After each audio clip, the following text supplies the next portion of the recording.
در غیبت نعمانی. سند صحیح. ببین محمد بن یحیی در واقع منو کلینی نقل، احمد بن محمد، حسین بن سعید، ابن ابی عمیر، هشام بن سالم، امام صادق، روایت سند صحیح. همین روایت اومده با 2 سند اومده در غیبت نعمانی. بعدی غیبت شیخ طوسی باز با همون سند از فضل، یعنی همون سند قبلی شیخ طوسی میاد میرسه به ابی وسیع.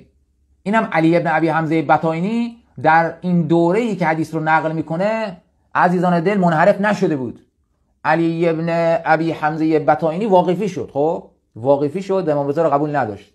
اما معروفه دیگه، این کسی که رجال خونده باشه میدونه که در رجال داریم علی ابن ابی حمزه بطاینی روایاتی رو که بعد از واقفی شدن نقل کرده اعتبار نداره. حجت رجال اینو میگن. اما روایاتی که در فی حال استقامتی، یعنی اون موقعی که هنوز منحرف نشده بود روایتش اعتبار داره. این اون موقعی که هنوز واقفی نشده بود این روایت رو نقل کرده بود. قابل توجه دی. از ابو بصیر از ابی جعفر منباقر فرمود لابد لصاحب هذا الامر من عزله، چاره ای نیست برای صاحب این امر از عزلتی. یعنی امام از مردم اعتزال میجوید، از مردم کناره میگیرد. غیبت، امام غیبت میکنه.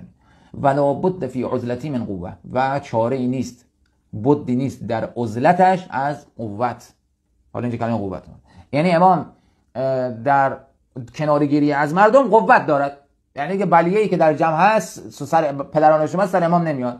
و ما به 30 من وحشه، و نیست ما یعنی نیست به 30 یعنی مع 30 به همراه 30 نفر وحشتی. یعنی امام 30 نفر هستن که همراه امام هستن و دلیل 30 نفر این 30 تایی که با امام هستن این استیحاش یعنی عزیزان در عربی اینا رو خوب دقت کنید، نام این نکاتی که بهتون میگم از خود حدیثم میگم، از جیب مبارکم هم نمیگم. در عربی استیحاش در کتاب مثلا اصول کافی قسمت ایمان و این کلمه به بعضی روایات اومده لا یستوحش المؤمن، یعنی شما احساس تنهایی میکنی و نیاز داری در بعضی امور که یک نفر دو نفر باشن کنارت، حالا به هر دلیلی. این حالت رو میگن استیحاش.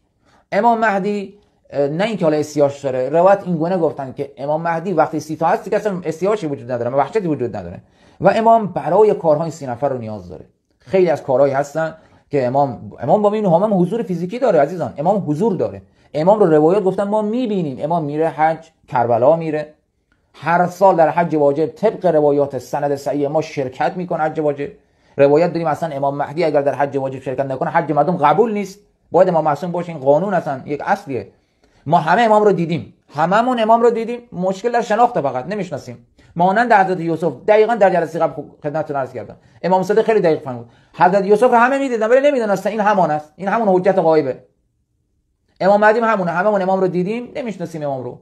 این 30 تا برای رسیدگی به امور امام مهدی کنار امام هستن. خب قطعا عمر خضر رو که ندارن، اینا میمیرن قطعا جایگزین میشن. و ظاهر حدیث هم اینه که این 30 تا با امام هستن. وقتی میگه این با این 30 تا وحشتی نیست، این وحشت باید دائمی باشه و باید دائما هم رفع بشه. خب اینا باید دائما با امام باشن. اینا هم که عمر دائمی ندارن، هی میمیرن، یکی دیگه جایگزینشون میاد. دقت کنید به مطلبی که گفتم، دوباره گوش کنید، ادامه حدیث رو ببینید. و نعم المنزل طیبه، و خوب منزلی است اون بلاد و اون شهر پاک، یعنی مدینه که از شهرهایی است که به خاطر وجود قبر رسول خدا، به خاطر وجود بقیع پاک، امام مهدی زیاد در مدینه حضور پیدا خواهد کرد. این فراموش نکنید. اللهم اکشف هذه الغمة عن هذه الامة بحضوره وعجل لنا ظهوره انهم يرونه بعيدا ونراه قريبا برحمتك يا ارحم الراحمين.